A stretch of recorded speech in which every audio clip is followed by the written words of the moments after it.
Bien, buenas tardes con todos ustedes, jovencitos. Mi nombre es Manuel Lainez, profesor de lenguaje, literatura y razonamiento verbal. Vamos a continuar con el tema de la clase pasada, signos de puntuación.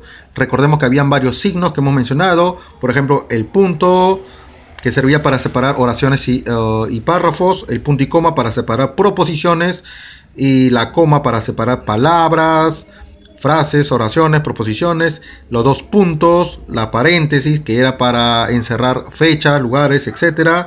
Teníamos la raya, las comillas, que era para una cita textual. Teníamos corchetes, el guión, la diéresis, asterisco y las llaves. Ahora, el tema de hoy día, los tipos de la coma. Bien, vamos a la definición. ¿Qué es una coma? La coma marca una pausa. Es un signo de puntuación que marca una pausa. La pregunta sería, ¿qué tipo de pausa marca? ¿Una pausa mayor o una pausa menor? Muy bien, tú lo has dicho, una pausa menor, excelente. Y también esta coma va a separar palabras, frases y proposiciones breves. La pregunta sería, ¿cuál es la diferencia entre una proposición y una oración? Ahora, hay dos tipos de oraciones, profesor. Hay oración simple y oración compuesta. Si es una oración compuesta, tiene sujeto, verbo y predicado. Y la oración 1. Y la oración 2 tiene sujeto, verbo y predicado. Oración compuesta es cuando son varias oraciones y cada oración tiene su propio verbo, su propio sujeto, su propia frase verbal, y también cada oración tiene su propia idea.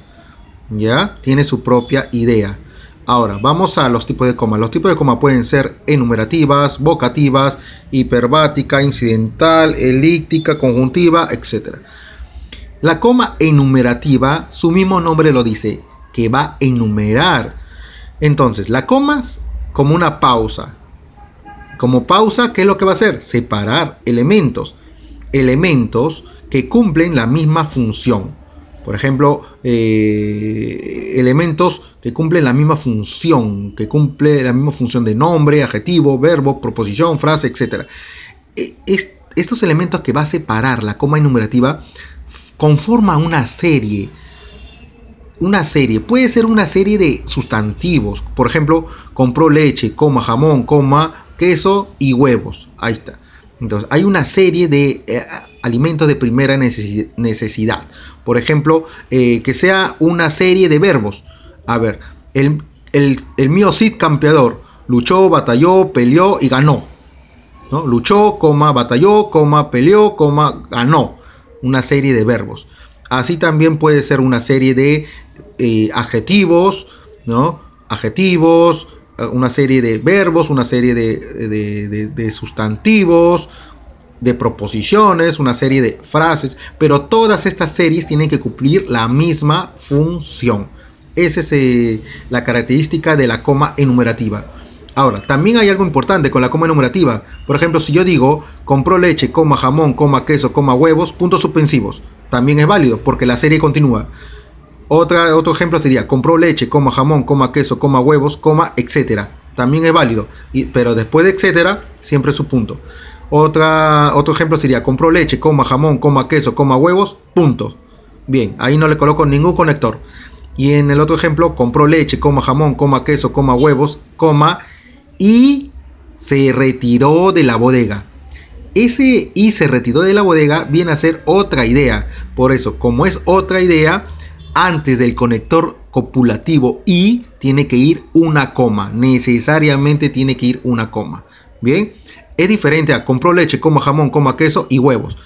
Antes de ese i no va ninguna coma. ¿Por qué? Porque huevos también forma parte de alimentos de primera necesidad, como el queso, como el jamón, como la leche y todo eso. Entonces, forma la misma idea.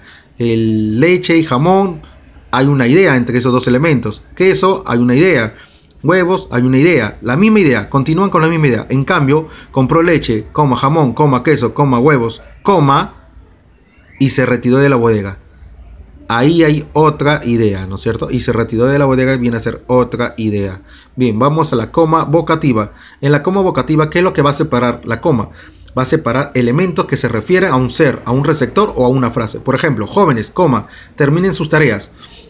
¿A quién se está refiriendo? A los jóvenes. Muy bien, la coma vocativa puede ir al inicio, al medio o al final. Al medio sería terminen, coma, jóvenes, coma, sus tareas. Muy bien, se está refiriendo a los jóvenes. No se olviden que jóvenes es como el vocativo. Y también puede ir al final. Por ejemplo, terminen sus tareas, coma, jóvenes. Muy bien, esa es la coma vocativa, ¿ya? Siempre se va a referir a alguien, pero no solamente a una persona, a un joven, a un receptor. También puede referirse a una frase, por ejemplo, corazón de melón, coma, ven a mí. ¿A quién me estoy refiriendo? Al corazón de melón. Muy bien, otro ejemplo, señoras y señores, coma, tengan todos ustedes muy buenos días. ¿A quién me estoy refiriendo? Al público, a señoras y señores, coma, por eso ahí le coloco la coma. Ese vendría a ser la coma vocativa, ¿ya ven? No solamente está siendo referido a un ser, a un receptor, sino también a una frase. Muy bien, vamos a la número 3. Coma incidental, que también se le llama coma explicativa o aclarativa. ¿Por qué? Porque lo que va a separar justamente es eso. Va a separar aclaraciones, comentarios, incisos, explicaciones y también puntos de vista. Por ejemplo, Manuel, coma, como todos saben, coma, no vendrá hoy día a clases. Entonces, lo que está entre comas es una aclaración, una explicación. Y si yo lo quito, lo retiro, sonaría de la siguiente manera. Manuel no vendrá a clases hoy día. Entonces, sí se va a entender la oración. Entonces, la coma incidental es esa coma que va a dar una explicación. Y si yo lo quito, normal, se sobreentiende la oración que vendría a ser Manuel no vendrá. Bien, vamos a el cuarto tipo de coma, que es la coma apositiva. Esta coma, ¿qué es lo que va a separar, profesor? Va a separar una palabra que ya está dicha, que ya está dicha, por ejemplo, un parafraseo, ¿no? Se refiere a seudónimos, apodos, etc. Por ejemplo, Grau, coma, el caballo de los mares, coma, se inmoló en Angamos. A ver, ¿quién es el caballo de los mares? Es Grau. ¿Y quién es Grau? El caballo de los mares. Muy bien, entonces se está repitiendo. Se está repitiendo, ¿no es cierto? Se está parafraseando, diciendo, pero con otra palabra. En vez de decir Cáceres, digo el brujo de los Andes. Cáceres, coma, el brujo de los Andes, coma, luchó en la batalla, en la guerra contra Chile. O si no, también puedo decir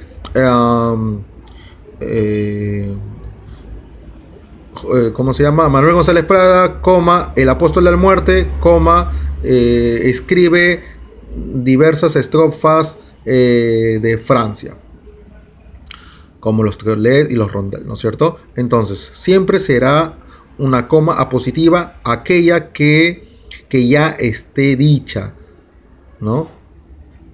Que está dicha, pero con otras palabras. Pueden ser seudónimos, pueden ser apodos, ¿no? Puede ser el apodo de un cantante o el seudónimo de una actriz, ¿no es cierto? Etcétera, etcétera. Ahora vamos a la siguiente coma, que es la coma hiperbática. ¿Qué es lo que va a separar esta coma? Va a separar elementos circunstanciales, condicionales y adverbios terminados en mente, en la palabra mente. Por ejemplo, ciertamente, coma, no te entiendo. Todo lo que tú veas, el adverbio que tú veas que termine en la palabra mente, tienes que colocarle una coma. Lo que sigue, ¿qué viene a ser? Un sujeto, porque dice, ciertamente, coma, hay un sujeto ahí, pero no se ve. Se llama sujeto tácito o sujeto expreso. Sujeto tácito, muy bien. Sujeto tácito, no se ve, pero se sobreentiende que está ahí. Ciertamente, coma, tú no me entiendes, ¿no es cierto? Hay un sujeto tácito. Bien, después de circunstanciales también debe ir una coma. A eso se le llama coma hiperbática. Todos los días, coma, revisas mi celular.